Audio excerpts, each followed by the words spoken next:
Hello again. What did I hear? What did I hear? Oh, I know. I caught a little bit of Fox News, and I was going to watch a little bit of Megyn Kelly, but she was off. And instead of Megyn Kelly, we had Martha McCallum filling in. And they were talking about the IRS scandal. And thanks to Judicial Watch, a number of new incriminating documents have surfaced. And these documents definitively tie a number of key Democrats as being the participants that furthered the corruption that took place against the conservative Tea Parties.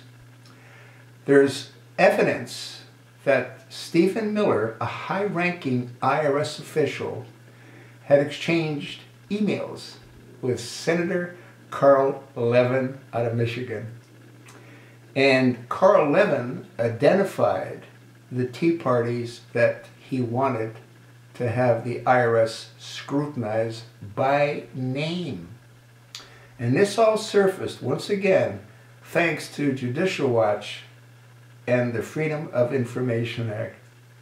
Now, not only did they exchange emails where Carl Levin had identified the targeted conservative companies by name, but Stephen Miller responded back, don't worry, we have a great deal of discretion. We can do what needs to be done. What more do you need to know? This is the same IRS phony scandal that Barack Hussein Obama said there's not even a smidgen of evidence. Not even a smidgen. Well, it appears that there is an awful lot more than a smidgen.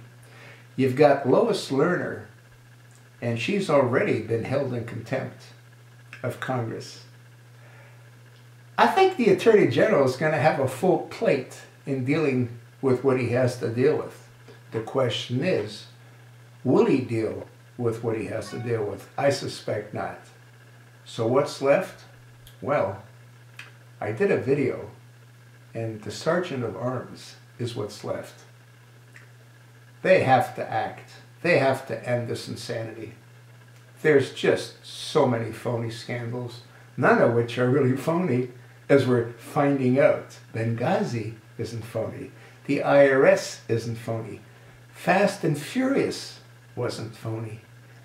The Rosen scandal wasn't phony. The NSA scandal wasn't phony. How many more scandals do we need? Huh? We got the Sandy Hook farce. We got the Boston bombing farce. You know that guy that had his legs blown off? Within 2 weeks, he was at a Boston Bruins game. They say that it normally takes someone about a year to recover from those kind of massive injuries. But what do I know? Huh? Do I think that was phony? You know what made me a little bit suspicious? The puff of white smoke. What kind of explosive creates white smoke? That's a different story. Let's deal with one issue at a time. I gotta believe this information, thanks to Judicial Watch, brings it right into the Democrats' camp. Carl Levin is the longest serving, I love the word serving, senator in the Senate. And Stephen Miller is a high-ranking IRS official. You think this brings it to the guy that hangs out at 1600 Pennsylvania Avenue, right at his feet? I do. Let me know what you think. I told you what I think.